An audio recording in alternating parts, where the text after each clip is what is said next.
sebelumnya sempat disinggung juga terkait lokasi kerja BPJS 1 dan PIPP rumah sakit, di mana BPJS 1 ini posisinya mobile. Bagaimana sih cara pasien melakukan koordinasi dengan petugas BPJS 1 saat pasien terkendala dalam pelayanan dengan JKN, Bu?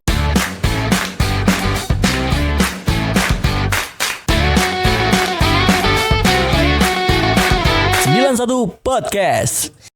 Selamat pagi Hari Taulan, tentunya senang sekali kita masih bersama di program Suara Bupati dan Parlementaria, di mana kali ini kita akan membahas topik menarik begitu ya, pemberian edukasi dan juga penanganan pengaduan peserta di rumah sakit. Bersama kita sudah hadir di sini Ibu Lasmida Angela, bagian mutu layanan fasilitas kesehatan, koordinator edukasi dan penanganan pengaduan peserta di rumah sakit. Kita sapa dulu, selamat pagi Ibu Angela. Kayaknya lebih enak Angela nih. Angela saja Mbak. Selamat pagi juga. Selamat pagi. Kalau Ibu Angela pagi hari ini berangkat dari mana nih? Dari rumah atau dari kantor nih Ibu Angela? Saya ke kantor dulu tadi. Ke kantor dulu. Kita ada briefing ya setiap paginya di kantor, kemudian baru ke sini. Oke, baiklah. Nah, pada pagi hari ini Bu Angela kita akan membahas program dari BPJS begitu ya, di mana program ini ditujukan untuk penanganan pengaduan peserta di rumah sakit seperti itu. Nah, mungkin boleh disampaikan terlebih dahulu ke Handai Taulan, sebetulnya apa sih Bu yang dimaksud dengan BPJS 1? Silakan. Ya, terima kasih. Ya, BPJS 1 ini artinya adalah BPJS siap membantu.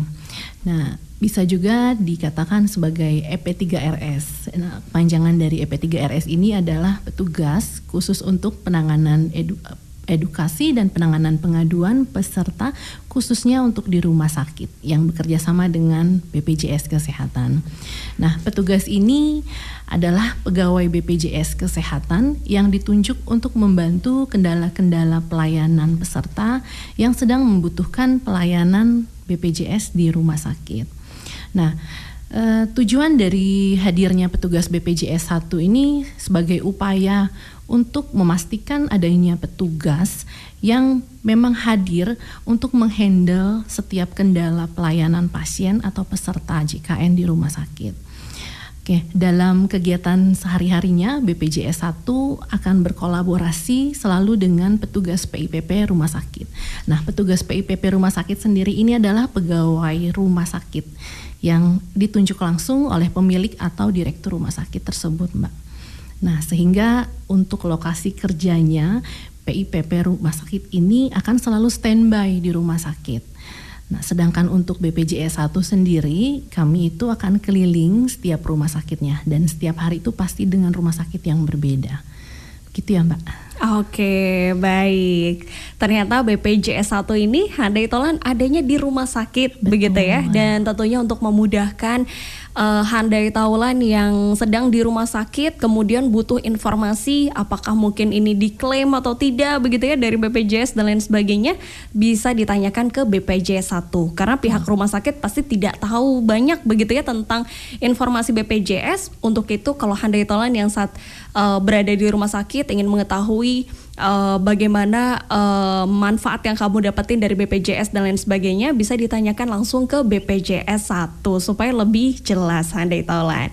Baik, nah kemudian boleh dijelaskan lebih lanjutkah Ibu Angela kira-kira untuk tugas dan fungsinya nih supaya Handai Taulan juga bisa lebih tahu dan mengenal gitu ya dari BPJS 1 ini sendiri, Mbak. Silakan. Oke.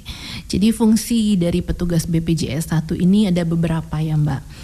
Di antaranya itu kita akan melakukan supervisi. Kalau kami bilang itu kita akan datang langsung ke setiap rumah sakit. Kita akan melihat alur pelayanan peserta. Mulai pasien atau peserta itu datang, mengambil nomor tiket antrian, kemudian dia menunggu di pendaftaran sampai dia dipanggil dan didaftarkan, kemudian dia sampai ke poli. Nah, dari poli sampai dia mendapatkan obat di farmasi.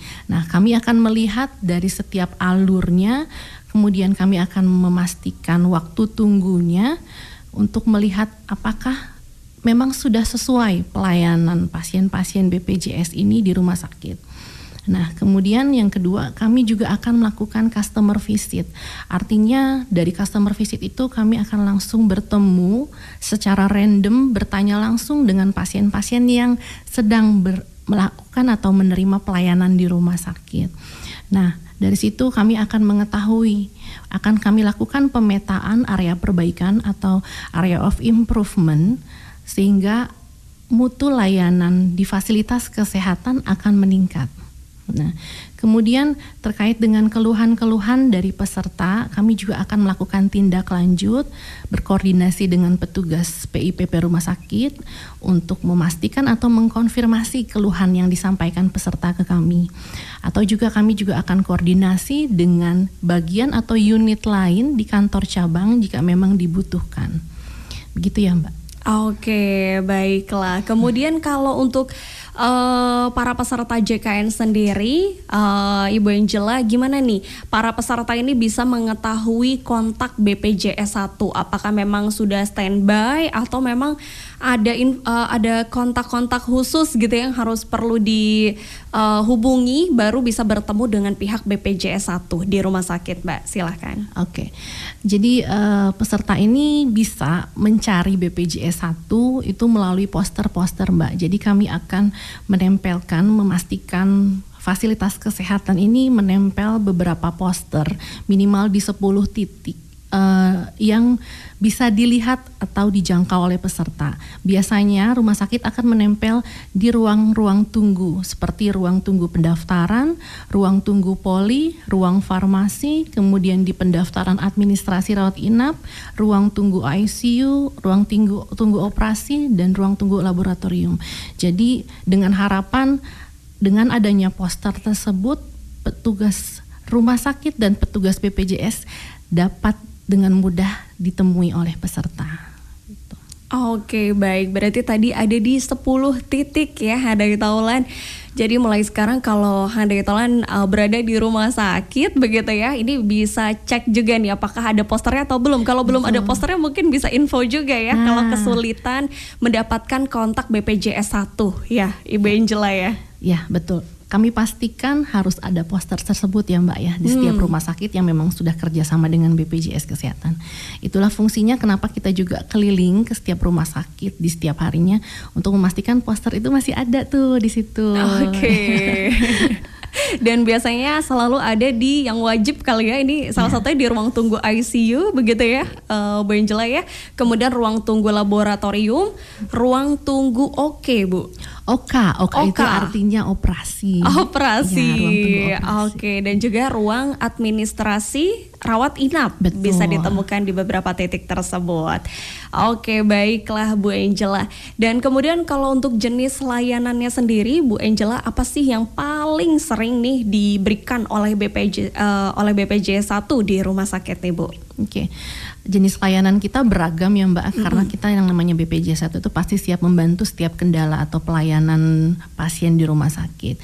Jadi mulai dari pemberian informasi terkait status kepesertaannya pasien, dari aktif atau non-aktifnya dia kenapa, kemudian kita juga akan menerima pengaduan terkait ketidaksesuaian pelayanan JKN, serta obat-obat, misalkan nih Mbak, obat-obat saya dapat dari dokter sekian, kok begitu sampai farmasi saya dapatnya hanya setengahnya. Nah itu boleh nih Mbak diinfokan ke kami, nanti kami akan bantu telusur ke rumah sakit gitu. Kemudian untuk antrian saya kok panjang sekali ya untuk mendapatkan tindakan operasi, itu juga boleh Mbak disampaikan ke kami supaya nanti kita akan tanyakan kembali ke rumah sakit kenapa ada kendala seperti apa sampai akhirnya pasien ini menunggu terlalu lama. Oke, jadi sangat-sangat membantu sekali ya Handai Taulan. Apapun mungkin bentuk masalahnya begitu ya, ketika kamu menggunakan BPJS Kesehatan di rumah sakit, Handai Taulan boleh sekali untuk menyampaikannya ke BPJS 1. Kalau memang itu sudah kendala sekali, urgent apalagi begitu ya, bisa disampaikan. Nah, kalau Bu Angela sendiri ketika ada yang menyampaikan keluhan begitu, pengaduan Bu, kira-kira prosesnya berapa lama lama sih Bu untuk bisa ditindaklanjuti oleh BPJS 1? Oke, kita punya yang namanya service level agreement ya Mbak ya. Jadi artinya kita ada waktu untuk penyelesaian setiap keluhan pasien.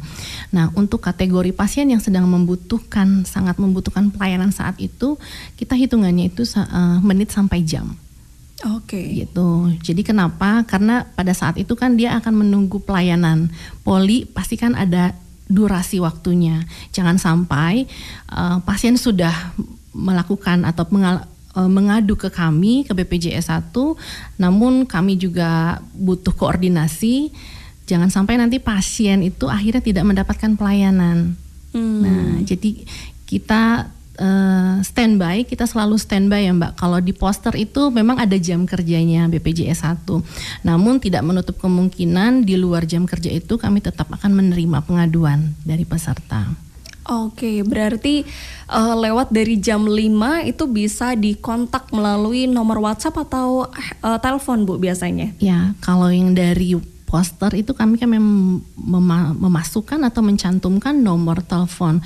Nomor telepon itu bisa ditelepon, bisa di WhatsApp chat atau di WhatsApp call. Oke, bahkan di WhatsApp call boleh ya? Boleh. Biasanya kan nggak boleh di telepon, cuma bisa di chat gitu ya?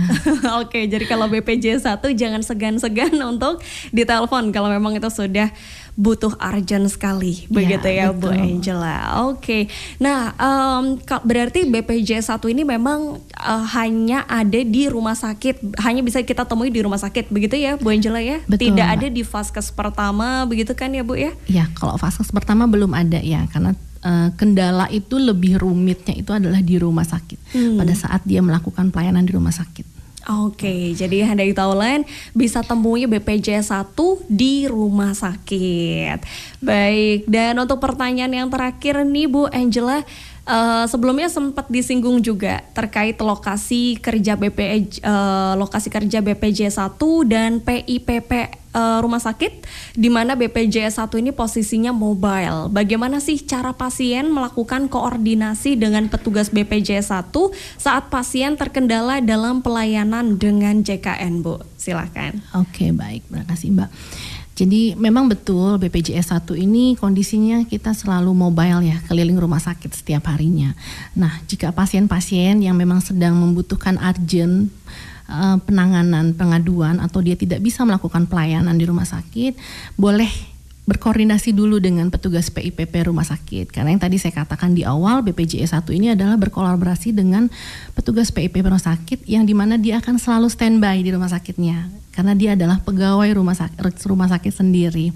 Nah, nanti PIPP rumah sakit ini akan sangat membantu menangani keluhan-keluhan pasien, dan jika memang petugas PIPP-RS kesulitan atau buntu lah ya Mbak ya, dia akan berkoordinasi dengan kami BPJS 1-nya, menghubungi kami, nanti akan kami bantu. Atau pasien juga bisa menghubungi kami melalui WhatsApp yang tadi kita katakan ya, di poster-poster yang sudah terpasang di rumah sakit. Nah, bisa juga yang terakhir nih, kalau memang pasien sudah punya nih aplikasi mobile JKN di handphonenya, monggo silakan hubungi kami melalui aplikasi mobile JKN di menu pengaduan layanan JKN gitu. Nanti kami akan dengan segera untuk merespon dan memberikan solusi. Oke, baik, terima kasih Bu Angela. Oke, nah ini pertanyaan yang menarik juga nih Bu Angela. Kalau semisalnya ada peserta BPJS datang ke rumah sakit, misal sudah urgent tapi tidak ada rujukan, apakah itu akan dibantu proses juga oleh BPJS 1 nih? Misalnya ditolak oleh pihak rumah sakit begitu. Seperti apa Bu Angela? Oke Mbak, kita lihat dulu ya, kita harus gali dulu kenapa dia tidak dapat rujukan. Apakah memang sudah tidak ada pelayanan, apakah sudah selesai pelayanan di rumah sakit, akhirnya dia tidak ada rujukan. Kalau memang dia sudah selesai pelayanan di rumah sakit, maka memang pasien harus kembali lagi ke fasilitas kesehatan 1 atau Vaskes 1 untuk lakukan pelayanan awal. Jadi di asesmen ulang oleh fasilitas kesehatan 1, kemudian nanti baru dibuatkan rujukan. Itu kalau memang dia sudah tidak ada jadwal kontrol ya di rumah sakit. Nah, kemudian kalau misalkan dia nggak ada rujukan, karena rujukannya habis, dia lupa nih, dia sudah sampai di rumah sakit, aduh rujukan saya lupa diperpanjang. Nah, nanti boleh berkoordinasi dengan PIPP rumah sakit dulu, Mbak, karena nantinya pasien itu harus kembali dulu ke fasilitas kesehatan 1 ya, untuk ketemu dengan dokter di Vaskes 1. Nanti akan dilakukan asesmen dan jika memungkinkan untuk tindak lanjut medisnya, pasien bisa dikembalikan atau dirujuk ke rumah sakit. Gitu. Oke, baik. Nah, ini semua pertanyaan sudah terjawab Bu Angela. Mungkin ada kalimat penutup untuk Handai Taulan, silakan Mbak. Oke, baik ya, Handai Taulan, jangan ragu-ragu untuk mencari BPJS 1, mencari petugas PIPP RS di setiap rumah sakit yang Handai Taulan datangi, yang Handai Taulan kunjungi. Jika ada kendala atau masalah dalam pelayanannya di rumah sakit, kami akan siap membantu. Seperti slogan kami ya, BPJS 1, BPJS siap membantu. BPJS 1, BPJS siap membantu. Oke, terima kasih Bu Lasmida Angela pada pagi hari ini sudah menyampaikan informasi yang sangat-sangat penting tentunya untuk Handai Taulan ya, para peserta BPJS Kesehatan, dengan tema pada pagi hari ini pemberian edukasi dan penanganan pengaduan peserta di rumah sakit. Sesaat lagi kita masih akan kembali. Untuk itu tetaplah bersama kami dalam program Suara Bupati dan Parlementaria. Tangerang Radio 91 FM.